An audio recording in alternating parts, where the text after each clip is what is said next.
Olá, eu sou o Rui Miguel Tovar, estou no 00.pt para o Destino Saudade.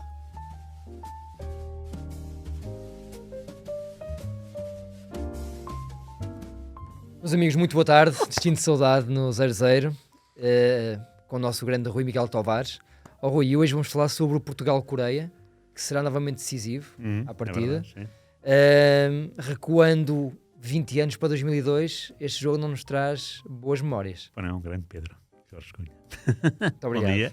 Onde é que estavas no Portugal-Coreia de 2002? Devia estar no Record, no Jornal Record, a assistir ao jogo.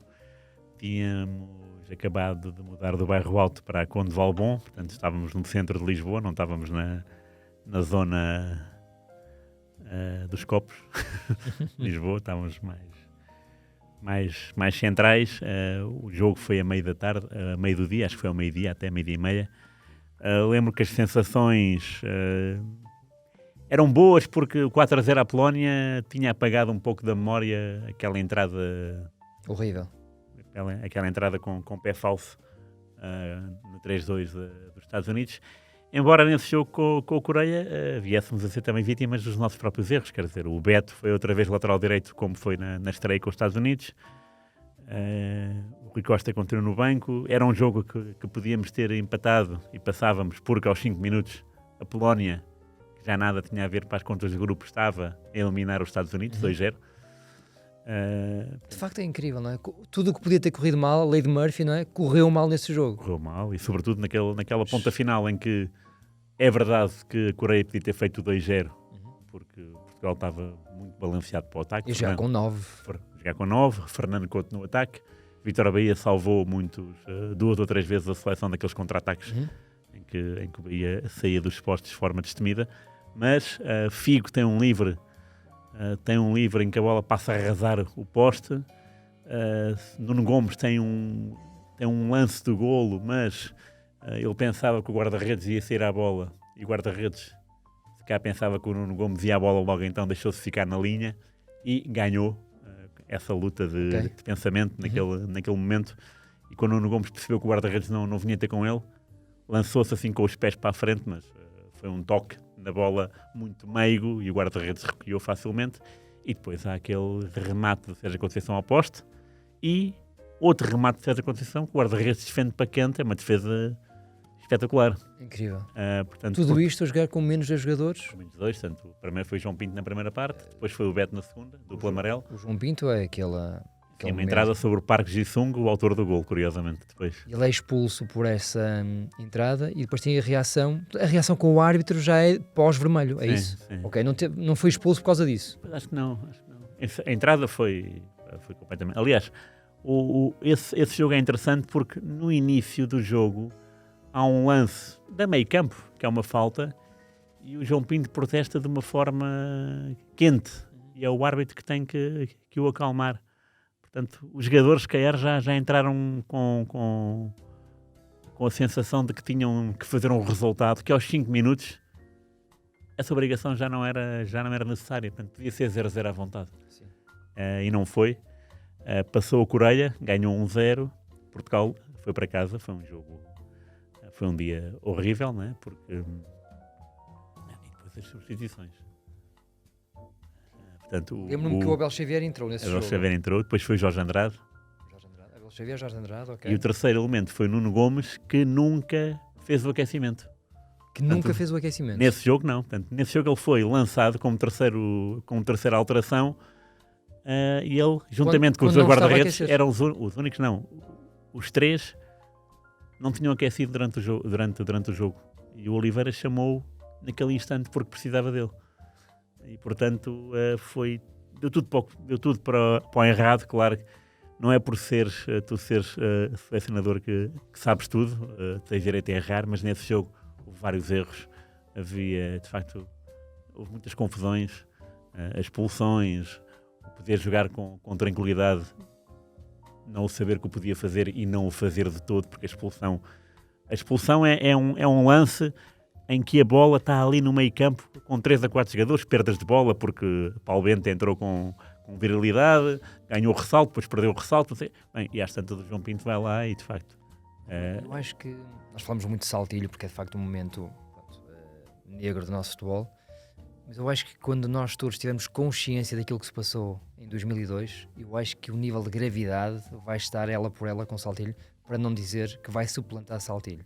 Sim, eu diria que vai suplantar porque a opinião dos jogadores sobre Saltilho é que Saltilho uniu os jogadores do Porto e do Benfica. Portanto, é verdade que houve uma greve, é verdade que foi vergonhoso o que se passou, mas houve ali um fator que foi unir dois polos completamente opostos. Aliás, o Futre, na nossa entrevista, fala disso mesmo, como era jogador do Montijo e do Sporting. Sempre que falava com alguém do Benfica, os jogadores do Porto, ele já era do Porto na altura, recriminavam-no por isso. Isto no México, não é? Portanto, havia de facto uma grande divisão que os problemas de entendimento com o Silva Rezende não acentuaram a divisão, pelo contrário, uniram essas duas partes. E esse é o lado positivo do Saltilho. O que se passou depois não foi bom, porque não fomos a lado nenhum até 96 e não tínhamos uma equipa que desse cartas na Europa. Mas o curioso é que 2002 parece mais grave, primeiro porque é depois do Saltilho, portanto devíamos ter aprendido. Muito depois, sim. E depois era uma geração que fabulosa, fazia-nos sonhar, e ainda por cima uma qualificação de exemplar, 7 vitórias, 3 empates, nenhuma derrota, num grupo com Holanda e Irlanda. Quem passou foi Portugal em primeiro, Irlanda em segundo. A Irlanda iria a esse Mundial, passaria à fase de grupos, coisa que Portugal não conseguiu. A Holanda que já tinha tudo marcado, do hotel, do quarto do hotel do Van Gaal era o 303, até o número 303 em Seul, não foi ao Mundial. Que também era uma bela seleção, convenhamos, né? Van Nistelrooy, Van Hooijdonk, Jimmy, McKay, estes são os 4 avançados, há mais. O Overmars. Pois, como não esteve no Mundial, não me lembro tão bem dela, mas é essa geração. Aliás, a Holanda. Agora é que eu me lembrei dela. Para quem não tem imagem, estava a gritar por nós e nós não a víamos. O Rui hoje está vestido com uma camisola maravilhosa da seleção da Holanda, hoje Países Baixos, do Euro 88. Exatamente. Eu olho para essa camisola e o primeiro nome que me vem à cabeça é Vandenburg. É muito estranho, não é? É estranhíssimo. Geraldo Vandenburg. Foste original, isso é importante. Fui original. Sim. Era uma camisola mítica, não é? Era daqueles jogadores que não era das estrelas da equipa, mas não sei porque eu gostava do Vandenburg. Era muito bom jogador. Sim. Dizem, o que se conta é que o Vandenburg era uma pessoa muito tranquila e apática. E, portanto, não vivia o futebol como os outros. Qualidade tinha muita qualidade.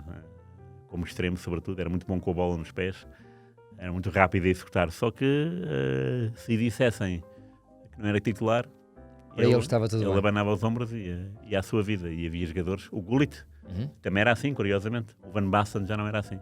O Van Basten, se dissessem que não jogava, era capaz de partir a porta do balneário ao pontapé. E chegou a partir em Milão, com o Arrigo Sacchi, de quem não gostava. Mas o Vandenburg é um nome muito, muito curioso, de uma seleção com muitos Vans, né? Van Arlen, Van Tigelen, Van Broeklen, Van Basten, Van Schip. Mas é isso, portanto, Portugal passou esse grupo com a Holanda, eliminou a Holanda, a Irlanda também eliminou, e depois esse Mundial foi uma desilusão porque esperávamos muito da seleção. Eu até me lembro no Jornal Record de fazer apostas logo após o sorteio, portanto em dezembro, janeiro. As apostas foram 70 pessoas a apostar, 70 e tal pessoas, era tudo. Gráficos, diretores, redatores, redatores do online, portanto, era tudo. Eu não olhei a meios. Eu fui tesoureiro desse Mundial. Entre 70 apostadores, só um, João Pedro Abcacis, apostou no Brasil. Incrível. Portanto, ele ganhou o dinheiro todo. A maior parte era Portugal, a maior parte. O lado, segunda hipótese, Argentina, que tinha feito uma qualificação também imaculada, parece. E a terceira era a França. Portanto, era campeão do mundo em título e tal. É surpreendente só uma pessoa ter apostado no Brasil. Só uma pessoa. Incrível. Até porque esse Brasil era e o curioso é se eu fizesse isso numa redação do Brasil também era assim. Porque eles estavam a ferro e fogo com o Scolari. Com o Scolari. E depois foi 7 vitórias seguidas. Incrível. É o lado bonito do futebol, surpreendente. Rui, em relação a este Portugal-Coreia, Há algum ponto em comum com aquilo que tivemos há 20 anos? Ou achas que as seleções estão mais aproximadas naquilo que é o nível puro e duro de cada uma das equipas?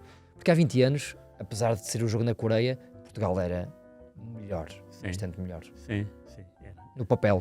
Exatamente, era isso que eu ia dizer. Sim, no papel era, claro. No papel era uma das melhores seleções do mundo, não é? Acabou por não dar certo. A Coreia era uma seleção muito interessante porque primeiro tinha jogadores que aprendemos a respeitar e a admirar. O An, que era o avançado do Perugia, O autor do gol. o Park depois, O Parque do Park United. Ji-sung, que era do PSV na altura, depois foi para o United depois. foi para o United. Parque Ji-sung. Park Ji-sung. E o treinador era o Gu Zidane, que se pensarmos bem na carreira do Gu Zidane, que ele foi campeão europeu pelo PSV em 88, a ganhar 3 jogos em 9. Os últimos 5 jogos do PSV nessa caminhada europeia, tudo empates, incluindo a final com o Benfica. Incrível. Portanto, era um treinador de contenção, de ver o que é que isto vai dar. Não associamos a Holanda normalmente a isso, pois não? Não. Sim, ele... O espírito mais... Sim, ele mais rompeu um livre. bocado, sim, rompeu um bocado para... Quer dizer, ele na Holanda não era assim, não é? Ele no campeonato holandês era um homem... mas depois na Europa percebeu que tinha que ser assim, tinha que ser mais matreiro. E no Mundial também. E a verdade é que resultou. Resultou na fase de grupos. Eu não vou falar agora dos árbitros e o que se passou depois. Estou a falar na fase de grupos. A Coreia ganhou o primeiro jogo à Polónia. Empatou o segundo com os Estados Unidos, não foi? 1-1, parece-me. 3-4 e depois Depois ganhou, portanto, 7. e podia ter empatado porque passava na mesma. Sim. Mas era uma equipa que o jogo por ela começava 0-0 e até aos 80 minutos logo se via 0-0, está bom. Depois a gente... Era este estilo de jogo. Muito ao contrário, por exemplo, dos Estados Unidos. Estados Unidos, do Bruce Arena, era uma seleção que queria acabar com o jogo na primeira parte, nos primeiros 20 minutos. E não é que resultou com Portugal. Quando havia 3-0 aos 30... 3-0, é isso. Havia aos 32 minutos, ou 33, havia 3-0. E o intervalo quanto é que estava? O Portugal-Estados Unidos? 3-1. 3-1. Acho que foi o gol do Beto. Do Beto, Portanto, ok. o autogol do Agudo é na segunda parte. Beto, lateral direito. Beto, lateral direito.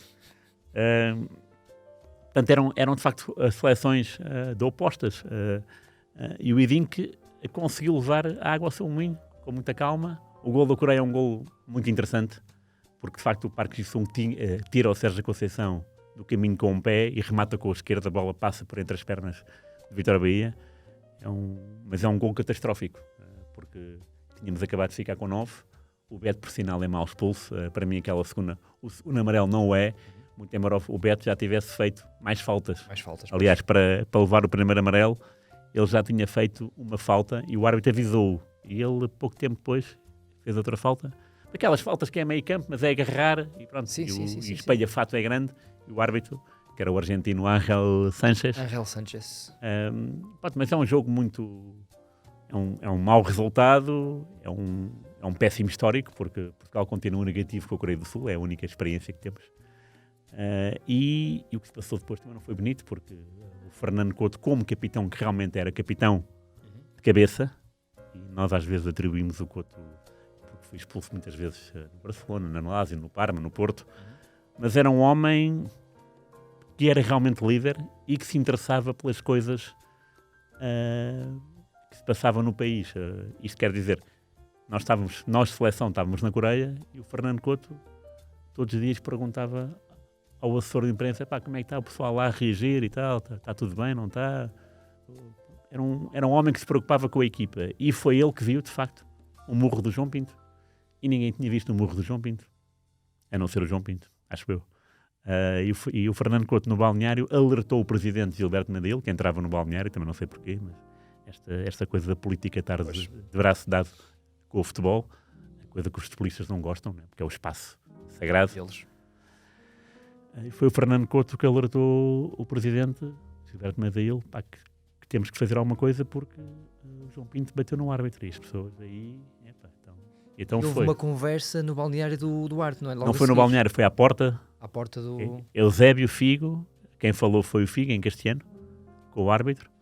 O árbitro gostou das palavras, mas não desculpou de João Pinto. E disse... No relatório tinha... Se ele o fez, é porque estava consciente. Portanto, tu não aceitas desculpas. Portanto, o murro foi premeditado. Não foi uma coisa foi uma coisa, não foi uma ação causa e efeito. Aquilo foi uma coisa maldosa, Sim. no entendimento do árbitro. Mas houve essa ação provocada pelo Fernando Couto. Portanto, foi o Couto que falou. E aliás, Fernando Couto, 2 anos antes, no Europeu, naquela barafunda do penalti do Hugo Xavier, foi ele que, e vê-se, as imagens são evidentes, é ele que afasta os jogadores todos, o Rui Jorge, o Paulo Bento, o Nuno Gomes, estão todos de cabeça perdida, e é o Couto, que é aquele cabeludo que a gente acha que é o mal da fita, o xerife mau da cidade, é ele que tenta pôr calma. No Mundial foi a mesma coisa. Aliás, no Mundial há uma foto deliciosa que é ele a agarrar com as 2 mãos na cara do árbitro. A agarrar mesmo, como quem diz. Vamos lá ter calma, não é? Incrível. Porque o jogar do árbitro é de surpresa. Absoluta. A imagem está-me completamente presente. Não sei se já entrevistaste o Fernando Couto ou se já falaste com ele. Mas adorava. A sério, adorava. Ele não é muito disso. É muito difícil. É muito recatado, eu sei. Eu falei há uns tempos, quando ele estava ligado ao Sporting de Braga. Sim. Foi diretor desportivo, não foi? Exatamente, durante algum tempo, um curto período também. E aquela figura cabeluda, agressiva, algo selvagem a jogar à bola, desfez-se naquele momento. Porque a forma serena como ele falou comigo, muito calmo, arrastado, Fernando Couto é isto, é assim. Portanto, já o Jorge Costa é um bocadinho o mesmo género, não é? Muito agressivo, e depois a falar contigo é um doce, um cavalheiro. E o Fernando Couto é um bocado isso também. E aquilo que tu dizes, eu lembro também muito bem disso, é que ele, de facto, nesse momento de grande exaltação, foi dos poucos que teve alguma cabeça, porque, como tu disseste muito bem, Euro 2000 e Mundial 2002, nós despedimos com essa imagem, não é? Sim. E o Couto, agora que falas nisso daquela garra dentro de campo, às vezes, que passa aos limites, vou voltar a falar da final da Taça UEFA Juventus-Parma. Já falamos há 2 semanas. Há 2 semanas que eu vi que o Couto tinha levado um cartão amarelo aos 2 minutos. 2 minutos para tão cedo. E fui ver. E por acaso havia o jogo todo, não é? Então a bola começa, Zola para o Asprilla. Só isso já é brutal, não é? Passo para trás, Couto. Depois ele Suzic, que era um central, porque o Parma jogava com 3 centrais. Meteu a bola para longe, porque entretanto o Roberto Baggio apareceu a correr desenfreadamente e ele estou a bola. Bola para o Peruzzi e Jarni. O Jarni conduz a bola. De repente aparece, acho que é o Kripa, que também era um maluco da cabeça, um carrinho, e o Jarni despacha a bola para o Ravanelli. De repente vem o Couto. É tipo, Ravanelli arrancado da relva, de amarelo. 21 segundos. 21 segundos de jogo. Incrível. Eu demorei mais tempo a contar a história do que o cartão amarelo mostrado ao Couto. 21 segundos. O cartão amarelo é a falta mais madrugadora. Era para vermelho, não? Não. Pode ter uma falta dura, sim, porque é por trás, não é sem bola, porque a bola estava lá, embora... Ele era muito... de facto... Mas é engraçado porque ele depois passa os 89 minutos mais, né? E 39 segundos restantes, pronto, a jogar normalmente, né? E era um central de elite. Muito. Grande central. Sem dúvida nenhuma. Para mim é um dos meus Moser 2, Fernando Couto 0. Também me lembro dessa conferência de imprensa. O senhor Bobby Robson, fantástico. Rui, só mesmo para acabar. Perspectivas para este Portugal-Coreia? As mesmas de sempre, mas que depois nunca ou raramente as vejo, não é? Que é um Portugal que jogue para a frente e que não tenha medo da própria sombra. Que é isso que eu vejo até no próprio Europeu 2016, não é? É uma seleção muito contraída. Não quer dizer que tenhamos que jogar de peito aberto sempre, mas somos uma seleção muito na expectativa e gostava de ver uma seleção que fosse mais corajosa e que dominasse melhor a bola, no sentido de espantar como espantou, e nós já falámos hoje do Europeu 2000, que para mim é a seleção que mais gostei.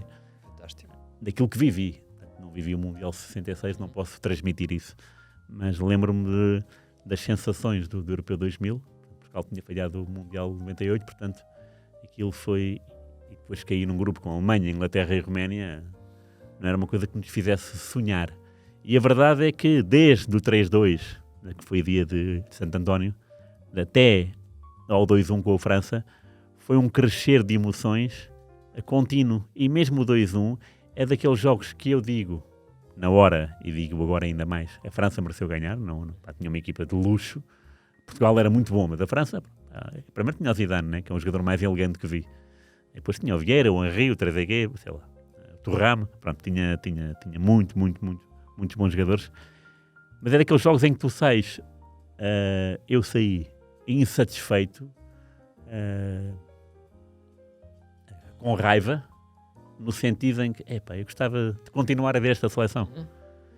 E esta seleção não transmite isso há muitos anos. Pronto, eu gostava que esta seleção pusesse essa cassete e esbobinasse o jogo. Portanto, seja com a Coreia, seja com o Brasil. Eu gostava que não tivéssemos medo da própria sombra e que assumíssemos o jogo. Portanto, é isso que eu espero sempre em todos os jogos de Portugal, seja particular, seja a sério, é jogar de forma comprometida com aquilo que é o nosso ADN. E o nosso ADN é futebol de ataque, sempre foi. Nós éramos conhecidos como jogar sem balizas. E agora jogamos mal sem balizas. Grande Rui. Vamos em frente para o nosso Domingo Desportivo. Domingo Desportivo.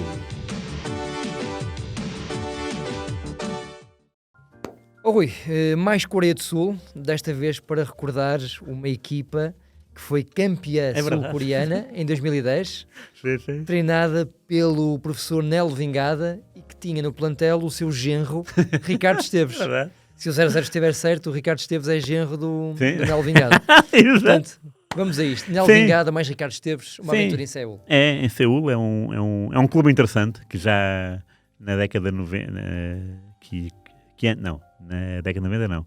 Em 2005, penso eu, tinha ficado com o Ricardo Nascimento, que era um 10 artístico, e com o Franco, o central. E é o central que é responsável pela contratação do Ronaldo para o Sporting.